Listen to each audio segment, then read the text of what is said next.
Leading in the AI World with Gaurav Seth.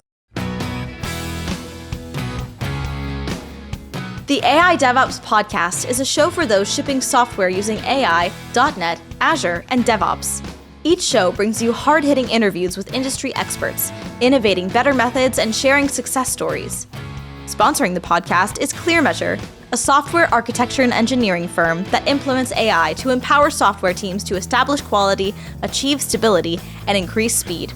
And now your host, Jeffrey Palermo. Welcome to the show. I'm Jeffrey Palermo, your host for helping you and your teams move fast and deliver quality and to run your software with confidence in Azure, all while using everything that AI, Azure, and the .NET ecosystem has to offer. My guest today on the show is Gaurav Seth, and he's a product executive at Microsoft working on fundamentally redefining how software gets built and scaled. He's been bringing agentic AI into pretty much every stage of the develop, deploy, operate cycle, both for Microsoft internal engineering teams, but also for developers building on the platform. And he's hands-on building AI agents into GitHub Copilot, Visual Studio, working on evaluation systems to improve model quality, shaping core platforms that power Azure, Microsoft 365, Windows, Xbox, LinkedIn, the list goes on. And right now, he's focused on some of the hardest problems in the industry, what it looks like to move from manual to AI-driven development, and how to measure and improve agent performance at scale, how to make massive code bases understood to LLMs, and what the future of developer workflows look like in an agent-first world. But for this role, he helped lead some of the major shifts at Microsoft, from Edge's move to Chromium, to scaling TypeScript into one of the most widely used languages in the world, to evolving Visual Studio's business model and growing .NET in a very crowded developer market. And he operates end-to-end from product strategy and engineering to go-to-market, partnerships, enterprise adoption, and also has a unique ability to connect deep technical innovation with real-world impact. Gaurav, I'm excited to have you on the show. How are you, sir? Hey, Jeffrey, I'm doing really good. Thank you for such a kind intro. It was great to hear that. I'm doing very well and looking forward to the conversation today. Well, someone like yourself who's been in the industry for so long and has done so many things, I want to make sure that everyone listening has a good understanding of the level of expert and leader that we have the privilege to have on the show today. And I saw you in person just a couple months back at the Microsoft MVP Summit. That was great to see. But for the listeners to understand kind of the scope of your role, I have lots of engineers and architects on the show, and also managers. But can you quickly maybe just summarize what the scope of your organization that you lead thinks about and focuses on? Yeah. So, Jeff, I think on my side, my organization leads two kind of distinct pieces at this point in time. We lead all of the languages and the language runtimes. This you can think about, hey, starting with .NET, C, C++, Java, Rust, Go, Python, TypeScript. Like that is one set of the organization. And on the other side, I think I lead a team that is working all around, developer tooling, and the biggest product there being Visual Studio, right? And I think it is an intersection of like, hey, thinking about language evolution, the runtime evolution, thinking about the core fundamentals, so kind of coming from that perspective, as well as like, hey, as developers start working with their own tools, and as these tools are evolving, how should we be evolving those? So I would say those are the two broad categories. Yeah. Well, you have a long and successful career in custom software, and even though you've moved into executive management and you've got lots of people that report up to you in your organization, just kind of going back, what is it for you personally about custom software and programming that just like keeps you energized to keep working in this space and getting up for work every day? Yeah, I think the biggest thing here is the customers I get to work with, right? Like even though I'm using the term customers here, it's the developers. Like I started my journey back, like about 25 years back. I was a software developer by profession, and I used to love doing that. And I think then came the role of like, hey, do you want to be a product manager? And I was like, oh, I'm intrigued. Like, what is the? We used to call it program manager back then, and it was like, oh, it sits at the intersection of technology, business, and customers. And I was like, oh, that's pretty intriguing. Let me go try it out for a couple of years. And it was just so fulfilling that my urge never stopped, and I just kept going on and on and on. The thing that keeps me in the area that I am in, as you asked previously, is really working with developers. They keep you humble. They keep me very close to my software engineering background. I'm kind of like, talking to people. It's always very, fun, interactions. One of the things they say is like, hey, you go talk to another builder. Like, I kind of like to refer developers as builders these days. It's Hmm. like, hey, you go to them, you start asking them what's the problem that you're running into. They will actually not tell you the problem they're running into, but they will lead with solutions. They'll be like, hey, go fix this way, go do this way. And it takes a lot to be able to connect the dots all the way from the actual problems they are running into to how technology is being implemented. It's always kept me grounded in a very core understanding of what's happening, building things out. So I kind of like do the best of all the worlds of like, hey, I have part of me who's working through the business pieces, a part of me who's always working through customers and making sure all developers, all builders are always successful. And then the third part, which is also very critical to me, is like stay close to the tech that we are building, right? By being a Hmm. builder myself. So that's Yeah, that's what the journey was. So it was like a 2 year in journey, and it's like, yeah, here I am, 20 years plus, still being a product guy. fun, fun. Well, for the managers or team leads out there who have software organizations and they have developers working under them and for them, uh, everyone's asking the question, okay, what should my team composition be in this world of AI? How does the process change? What tools should I equip people with? And so you're kind of in a recursive situation where not only do you have a lot of people who are working on code in your organization, but you guys also set the template for .NET users out there, well, developers everywhere. And so, what kinds of things have you figured out about the answer to that question, and then what kind of things are you still wrestling with? Yeah, no, that's a great question. This is like, I don't think there is a clear answer of, hey, we figured out everything, because the landscape is moving so quickly that I think Yeah. we just need to keep the learner mindset going. So the way I would respond to this is, Jeff, what's happened over the last few years, and the thing that I keep telling everybody across the team is like, this is the time when you need to bring in that learner mindset. But the learner mindset is not about just like, hey, I'll go look at a few theoretical things, and I will get the information about something, and uh, feel like, hey, I know everything. The biggest thing here is it's like every individual has to have their own moment of epiphany of going and starting to work with these tools, because once you hit that moment of epiphany, you will not go back. Like, when I had my moment of epiphany as these tools were coming up, like initially it started with a lot of like, okay, let me see what different teams are doing, what different people are doing, what across the industry, not only just the frontier labs, but what are people who are trying to be in the applied AI space, what are they doing? But all of that is great knowledge to have, but unless and until you really start working and building with these things yourself, and hit that moment of epiphany, it's like you cannot go back beyond that. And then it's just about like, hey, you suddenly, like, at least across the breadth of my team, and I talk to a lot of product folks as well as engineering folks, there is a completely new set of excitement I see in people of like, hey, we always had these ideas, we always wanted to go build these things, but we never had the time. And now it's Mhm. like, oh yeah, I have agents working for me, I have other things working for me. So the biggest thing I kind of like tell people is like, hey, keep the learning mindset, but don't stop the learning mindset at the theoretical. The most important thing here is like, hey, you have to dig deeper. You have to start using these tools day in and day out. And that's when you will realize, oh yeah, I can never go back. I cannot go back now and, go back to my old way of. Mhm.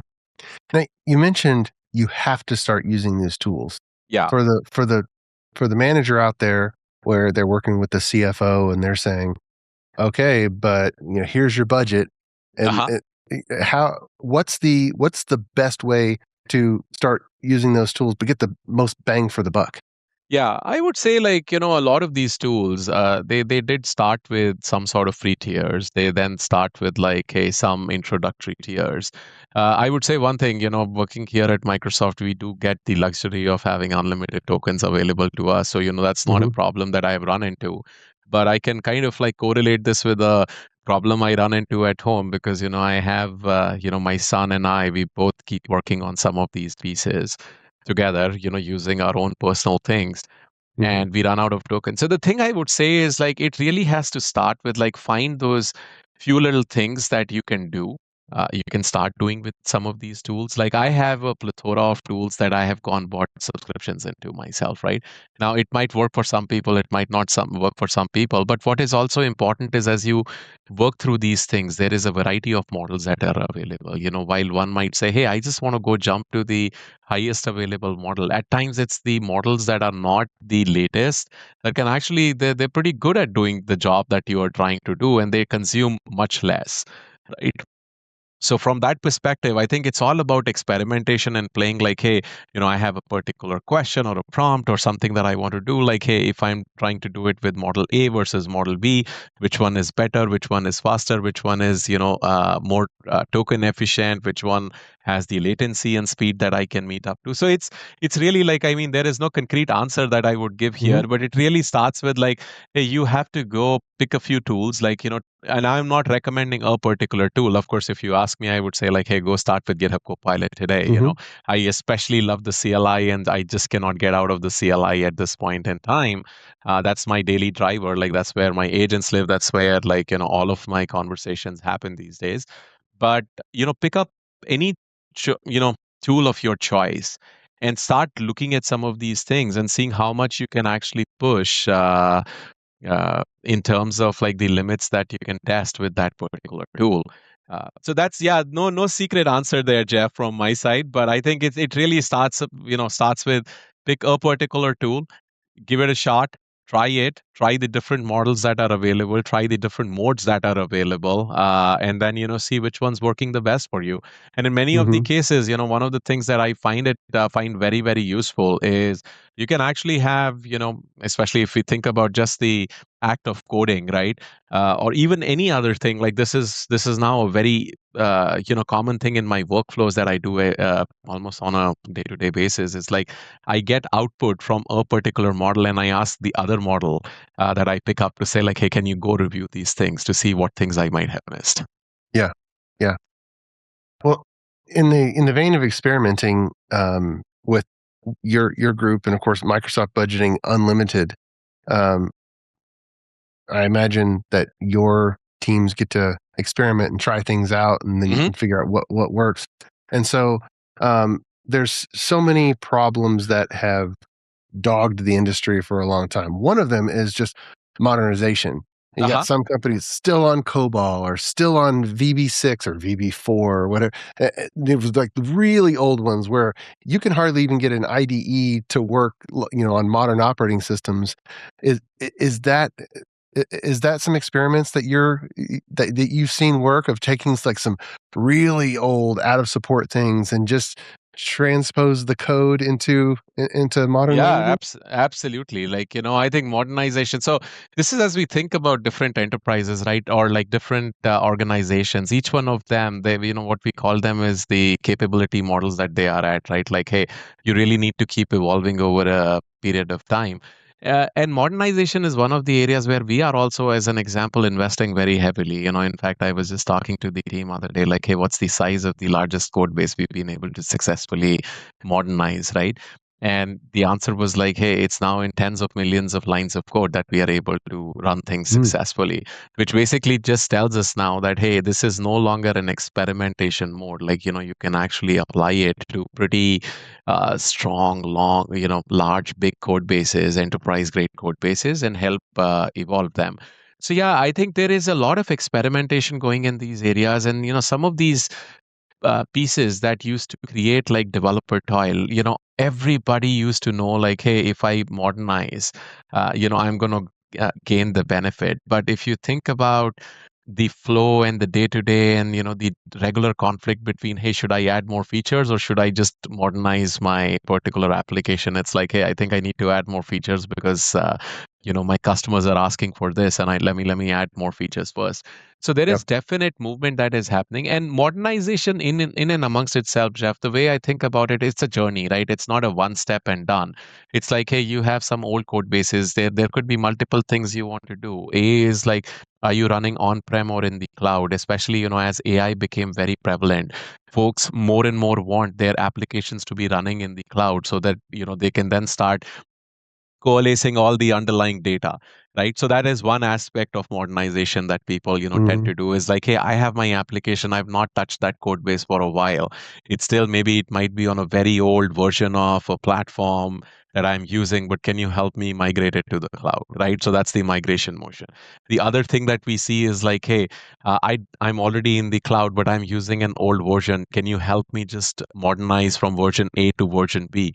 And what people often get in moving from version A to version B is like, if I just take the example of .NET, like with every release, there is so much of performance wins that, we ship every year. Like, in fact, Stephen Tobe, who's one of the architects on the team, Hmm. if you go read his blog posts, they are typically like, 200 pages long if you print them out. It's like, just with that simple migration or like update from version A to version B, you get so much of port benefits. You save so many, so much of cogs for running your applications. The application latency might improve, the end user experience might improve. So that's another motion in the whole modernization journey. So we are looking at each of those pieces. Hey, are you trying to migrate, which is from on-prem to the cloud? Are you trying to modernize, which is go from version A to version B? Are you doing both Hmm. of them? What is the order? And then there is always, like, I think in cloud, there is always the motion of like, hey, I have a monolithic architecture, and I want to kind of go more towards microservices and distributed applications. So that's another element that comes in. So yeah, it's a great problem for us to go solve. And the biggest thing in my mind is really, where people, where things used to create toil for developers of like, hey, I don't want to spend too much of energy, too much of time. Agents now do these things for our developers and our customers. Hmm. You mentioned microservices, and it reminds me of our podcast listeners will be familiar with the Hulu, not Hulu, Uber organization that was very early on microservices, and a lot of the developers did conference talks, and they were very famous for having hundreds of microservices across the organization. Um, and the reason that they did it was because they decided to hire a lot of junior developers and have small teams of a couple junior developers, and so they matched the architecture with the structure of their organization, which ended up Uh-huh. being just lots of tiny teams. And what as we compare an AI agent to, a lot of people say, oh, it's a junior developer, where it Yeah. can give us completely worthless output, or it can come up with something, hey, it works fantastic. Yeah. Uh, what is your thought on possibly that strategy to just compartmentalize the boundary of how bad the bad output can be, as opposed to giving an agent access to the entire code base or a big Yeah. swath of the code base? Yeah, I think it's there is again there is the thing I would say is there is no one strategy that fits all. It really depends upon what is the work that you are asking the agent to go do, right? Like, for example, if the work is a pretty small one, it might be able to work across the larger code base. But then, if it is like, hey, you need specific guards and guardrails in place, like, you might want to just go piece by piece and have multiple agents look at those pieces. Again, the meta point in what I'm trying to say is like, across all of these pieces, it's like, to the point you were making about Uber having smaller teams. Smaller teams do, help increase the velocity of output that we can deliver, because, there is not the overhead of communication slows down. There is the feeling of empowerment that comes where you can have a squad, where you can have a smaller team go work on these things. And I really feel like, even from an agent's perspective, when you kind of put all of those human elements in general, I think it is a good idea to kind of have agents work on small, well-defined, scoped tasks, along with guardrails of what they are supposed to do and not supposed to do, and then bring over, other agents who can work with them. Like, that's probably the model we are moving towards in a lot of ways as well, which is like, hey, it's not a single agent that's working with you all the time, right? You now are working with multiple agents, and with multiple agents comes the thing of like, hey, how do you as a human now start dividing the tasks or divvying up these things between multiple agents? You come up with a plan, you write the spec, and then have different agents go do things in parallel. Hmm. Yeah, good points. Now, um, you and I both did some work in the 1990s when it Hmm. comes to the software industry. And And of course, you've seen over more than 2 decades at Microsoft the changes in the shape of development organizations and the different roles of, and even going back, well, before my career, when it was before mainframes, you would have like one or two technologists, and they just Uh-huh. they just knew how to do the techie stuff to make a computer do something, and it was just maybe one person or two people, and that was it. But then we came with project managers, product managers, program managers, enterprise architect, sysadmin, software engineer and test, and like all these other DBA. And then, of course, at Microsoft, largely with the one ES system, you guys have consolidated some roles. And of course, Scrum is kind of modified how we do things, and the DevOps movement in the last 15 years has modified how we think about some of those things. So in uh, in the world of these AI agents doing the lion's share of the actual typing of code characters, how are you thinking of the shape of a software development team for the next 5, 10 years? Yeah. I think next 5 to 10 years is a pretty long time. I think the thing Yeah. I would say is with the pace at which speed, with at which things are changing right now, I think it's a lot about getting yourself prepared about what's coming even in the shorter term. Because I think we are all as managers, as leaders, I think are thinking about like, hey, yes, we have to stay hooked on to the long term vision and then help the team evolve and co-evolve and build the right things. But you cannot just forget the mission for like, hey, what are we going to be doing over the next 6 months? And it really starts with like, hey, then backing it out and doing it on a month to month basis. I think the biggest thing for me, as I was saying, is like, I think it is the speed at which we can evolve, at which we can start utilizing some of these new technologies and putting them in action. The one thing that I tend to see very often is like, hey, we go try something, it doesn't work, and people give up and say like, hey, I tried it, it is not working. But the rapid pace of evolution is like, hey, we need to kind of either take that signal and feed it back. Like it might be a signal that we take and feed it back into the large language models to say like, hey, the language models need to improve, or the tools need to improve, or you need to write a specific set of skills and prompts and plugins, etc., to get the job done. So the biggest thing is like, hey, you got to keep experimenting. If something doesn't work, you either get the feedback loop, or if you're not able to go through the entire feedback loop, don't stop. There is a plethora, again, as I was saying, there's a plethora of choices available. Go try it with model. If you tried model A, try with model B or C. Like, hey, maybe I tried with Claude Opus, can you try with OpenAI? Can you try with any of the open source models that are available? Because each of the model is prioritizing a specific set of things that they are kind of leading with. That's, I think, the biggest thing for me. I think the second big piece for me is, as we look into this, as we look forward and start thinking about building these teams longer term, I think they have to be revolving around what is the best way we are bringing value to our customers, right? I think there are some of those things that are still going to be pretty inherent, like, hey, there's a job to be done. What is the real problem they are running into? How do we solve those problems?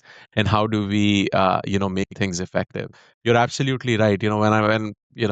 There's a lot of stuff being produced these days, like especially I think if you think about code generation, one could say, hey, code generation is a pretty much of a solved problem, but there are still challenges that we run into. For example, when you think about the complexity of the code base, this is what you were also asking me a while back, is like, hey, can you actually reason over the entire code base? There is a lot of work that still needs to be done as to how can we bring that intelligence back into the into the AI layer, that it can help the developer, the builder, to be able to work more meaningfully, with some of those pieces. So in my mind, it's like, I think getting back to your question, I might have just digressed a little bit from your questions about how the teams are actually being formulated. I would say, like, what we are really trying to think about is think about business in a few different quadrants, like especially four quadrants. As I think about, there's always going to be, a startup kind of mode where we are thinking about a lot more of experimentations. Then there is a growth mode where it's like, hey, you were experimenting something and you're now hitting a product market fit, and you start like kind of putting more resources into it. The third piece is like, hey, pieces that have existed for a long time and are very critical for people to and they depend upon those pieces.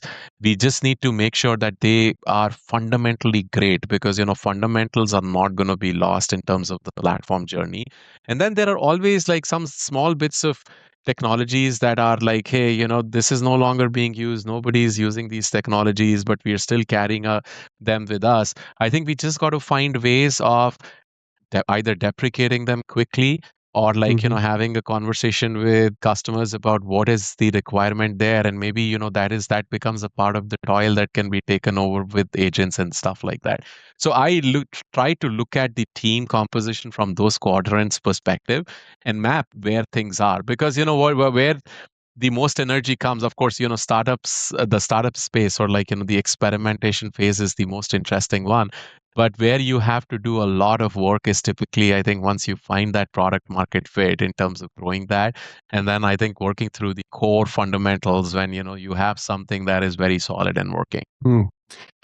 And you mentioned a few times developers asking questions about, is this the right way to go? Should we ask some more questions? Hmm. Uh, and and and so it gets me thinking about the very young junior developers who don't have much experience and don't know what questions to ask versus the more experienced ones who just have that intuition because of experience. And I'm wondering if you're thinking about this, do do senior engineers now need to have some type of product management training? Is there like more of a bridge, uh, just because if teams are smaller and if the whole organization is being compressed, um, do you find that your better engineers just innately have some product management type competency? Yeah, so this is a great question. I think the way I think about it is like if I go back even 20 years, right, Jeff? The way some of the best engineers and the best product people typically work is like they have very strong communication going in between them. It was the responsibility often of the product managers to say like, hey, here's the spec of what I want you to go build, right? So they are in the process of doing writing down all the specification, etc. The developers would work with them to understand all the nuance detail, review those pieces, make sure that whatever technical design they are coming up with, they can go serve to all of those specifications. In this new world, what is interesting is like even with tools like SpecKit and now Plan Mode that is available across, it's basically anybody who's a builder. You are essentially working with a counterpart to say like, hey, can you write down the plan? I want to review the plan that I am writing. Can you write down the spec? So in Hmm. some ways the jobs are merging, but it's like the core part of like the job of problem solving still remains for humans, right? Like you're still describing the problems, you're still specking it out. So yes, I would say like in my opinion there is some sort of like smushing of the boundaries between the two disciplines in certain ways. And if there is a developer who's really able to write down the specs properly, review them properly by themselves, and you can convert these specs and kind of call them plans in the AI era in some ways. It's definitely an advantage. But I think at the same time, I really feel like you kind of talked only about the senior developers. I think I just want to also say, like I have seen that in junior developers as well, because many a times the good thing that junior developers get is like they do not carry all the context with them, so they Mm, are trying to solve the problems in a very very innovative way. yeah, So yeah. even that part is very powerful, because it's not only that problems could be solved only a particular way. It's like always great to have that fresh perspective to see, oh yeah, we did not think about it because we probably knew so much about the code base and the architecture, etc., but it could be another great way of solving that problem. Yeah, good point. Good point. Well, let me switch gears to more of a technical question about what your teams are using. There's an open question of what types of language model processing should I perhaps do on my own computer? Uh-huh. Are you equipping any of your people with hardware specifically to run some type of language model locally, or is all of it still from some type of hosting? No, so I think we do a mix of both, Jeff. Like, I think we have a bunch of people who are running local models to try things out, to see what's working, what's not working, how can we push the boundaries there in terms of, how capable can in the end, I definitely feel it is going to be a mix between the cloud and edge. I think the cloud and edge, both scenarios will have to work. So there is like, even for example, on my machine, I typically, from time to time run a local model and then kind of see like, hey, what is the kind of output I'm getting? Of course, the big thing at times is it's either the compute power or the GPU capacity that runs Yeah. and creates the latency that you don't want to see right now. But I think even all the hardware is also progressing so quickly these days. But it's still harder to get new hardware refreshes very quickly. But I think we got to just keep playing across both. And I have folks across the team, including me. Like I think we use, for example, I use Foundry Local at times, to see like, hey, if I'm trying to create an agent and run it on my machine, how is the experience versus how is the experience running it in the cloud? What did you call that? Boundary local? Foundry. It's the Azure Foundry. Foundry Oh, Foundry Local. local. Yeah. Okay. And how does that specifically work? Are we running Olama locally or LM Studio, or is it a Foundry It's most emulator? it's like I don't know about the entire details there, Jeff. It's mostly I think it's Onyx based runtime and with Olama running there. Okay. All right. I'll have to check that out. Yeah, so many people are experimenting with what is possible locally, Correct. and so it sounds like there's no scenarios that are ready to be promoted. It's still in the experimental stage about what's actually useful to run locally. Yeah. I mean, again, it's like it really depends from scenario to scenario, right? In some scenarios, people uh, it is useful enough. Again, it depends upon, is the scenario very demanding? Do you want to run multiple parallel things versus like, hey, it's a small task. I have compute power available. I just wanted to use both the compute and the GPU power on my machine that is available to go do the task. So both of those things, are possible. Yeah, yeah. I it I think of exploratory testing, both with command line available, but also the Playwright MCP available. Uh-huh. I've used that pretty successfully, not locally though. Um, but it seems like if if there's a model that can do reliable tool calling and use Playwright MCP, there's so many applications, so many business applications That where can be there could be 24/7 exploratory testing if we're not worried about the token count. If token that counts. if that Yes. loop could run on a computer, even we have a RTX 5090 GPU, okay, it's a one-time cost, but Right. then you have, unlimited, and you just Uh, set it and go, and you know yeah. what? It's gonna find bugs. Yeah. No, and that's what I kind of talk to people about, right? And this is why, like I say, both cloud and edge are gonna be like, I think, at least the way I envision it is really like it is gonna be important because there are gonna be a set of tasks that you can just do, locally on your edge devices as hardware gets more and more capable, which is clearly the direction it is headed into. Because there would be so many of these kind of tasks that you can say, like, yeah, if it is the token count that is bothering me the most, I might have all of that run locally on my machine. It's only calling into the cloud when it is really required. But in this case, all I require is like a pretty beefy machine where I have all those capabilities available, and I will uh, I don't care about how many tokens it's using. Exactly.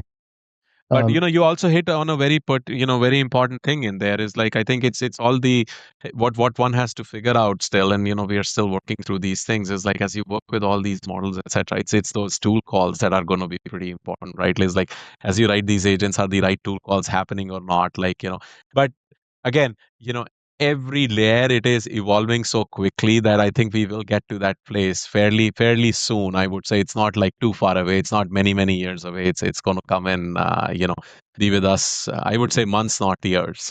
mhm. Yeah, yeah. Well, you have done a lot of work and still do on Visual Studio, and I think a good question that every developer and also manager is asking is, okay, what do I need to equip my teams with? And I'm used to keep them on the latest latest version of Visual Studio. Oh, but then we have Copilot CLI, which is just a terminal user interface off to the side. And so for the teams that are in your organization, what's the breakdown? Are they using the terminal user interface now more than Visual Studio? Is now Yeah. half and half? What are they talking about? Yeah, so Jeff, I think the way this goes is like I think there is at least three tools I would call out, right? There's Visual Studio, there is VS Code, there is CLI, right? Everybody's found their sweet spot of like, hey, how to use these three different tools for the set of jobs to be done from their perspective. When anybody is looking at very old code bases, one of the things we said, hey, in Visual Studio, one of the reasons it's an integrated developer environment, it brings all of the rich diagnostics, profiling information in there.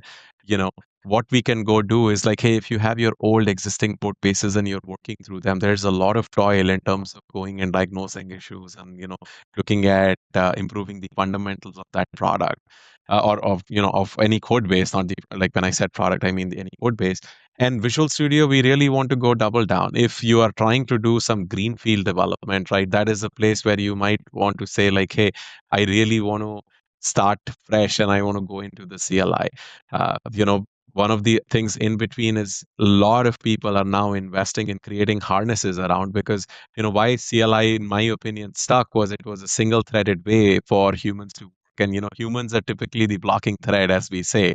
And it was a very good single threaded way of like, hey, while there is multiple interactions happening, there is only one threaded way in which you're in a window, this is what is going on. So it was very easy for humans to reason about. And now whether it is the I don't know if you've recently seen the new agent pane that we have given with VS Code, which now ships. But people have started creating harnesses, and what harnesses are bringing along is like, hey, you can have multiple of these agents working with each other, right? And that is basically going to be the next evolution. But I think across all of these three, so I see people across the organization, to answer your question, who are across the spectrum, like based on where they are. When people are doing very active development, hey, I want to do some of this code generation. So people might start from the CLI. Many a times they are like, working through, hey, I'm having multiple sessions and I'm managing those sessions, use VS Code. And sometimes like, hey, I really need to go diagnose some issue or like, get into the details. People are still using VS as well. And then lastly, I think these are the three that are like the online variants. But then there are also all of the cloud-based tools, whether it's like the Copilot coding assistant that is available in the cloud, or it's the code review tools as you are doing reviews. So there is assistance, that is happening everywhere. Mm-hmm. So it's I would not say like, it's very hard to pinpoint and say like the team has moved from A to B. I think we see everything is being used. And all we need to do is across the spectrum, like as the the core primitives of how a developer works with these tools is advancing very Mm-hmm. rapidly. And what we need to make sure is as we keep working through these surfaces, these surfaces need to keep evolving to make sure that we are kind of matching those primitives that are now becoming more prevalent. Yeah, yeah. I've found myself realizing that if I'm at my desk with the multiple monitors, then I can be inside my cockpit, which includes Visual Studio with everything up and running for a particular code base. Having the terminal UI, and then of course the remote capabilities and how I can just walk around with my With your phone. smartphone. Yeah, exactly. Where now I can do some things when I'm not in my cockpit. Whereas before, I could do very little unless I was at my desk in my cockpit. So Yeah. that's kind of exciting for me. Yeah, and that feels very capable, right? Because at times you are like, hey, I just remembered something that I was doing, and you are out somewhere and you remember something. And now it's just become so easy. And this is why, like, I think the cloud is connecting all of those pieces, in a lot of big ways, which is like, yeah, I'm from my phone, I'm on my phone, and I can give that thing to my, use my phone, get that thing going, and while you're still doing what you were doing. So I think that connectivity is just awesome to have. It feels very empowering. Yeah, yeah. Now, you might tell me that this is out of your scope, and it may be, but kind of as we wrap up, Anthropic came out with the Model Context Protocol, and over time, protocols seem to empower different architectures. I mean, long time ago, SMTP came out, and email lives to this day, and then Hypertext Transfer Protocol came out, and now the whole internet of web APIs and websites. And so there's a Copilot button in so many different places, and for pieces of software that are running on the computer, certainly they could expose an HTTP port and listen with an MCP server. But are there conversations inside Microsoft about a standard SDK protocol for having an agent communicate with running programs on the computer instead of having to go through Playwright or through a web API? Yeah, no, I think, I would say like this is definitely a little bit out of scope for me. I'm pretty certain that there are conversations happening. I might not know all of the details there. But yes, I think as MCP itself continues to evolve, I think the big thing here is like, hey, how do you break down these seams and how do you have interoperability between all of these different pieces, right? And, how do we make sure that, because at the end of the day, these are sort of like, in the old world, we used to call them like these are APIs. You're just making sure that, hey, you are able to talk API, from one component to the other, and MCP helps solidify that piece to me. So I'm pretty certain there is work happening more to kind of like enrich these things and make sure interoperability is there. I don't have a whole lot of more details to share at this time. Yeah. There's so much going on, but I'm thinking of these broad scenarios where marketing gives a PowerPoint deck or an Excel spreadsheet or a Word doc, and you look at it and realize, okay, there's a table of information, and really what you just want to give in a prompt is, hey, marketing just gave this report. Take the latest values and weights and put it in the application such and such, which a configuration file or a code file or maybe a database table, and it crosses multiple different pieces of software. Right. And right now there's no protocol for just connecting at the top level, multiple different disparate programs.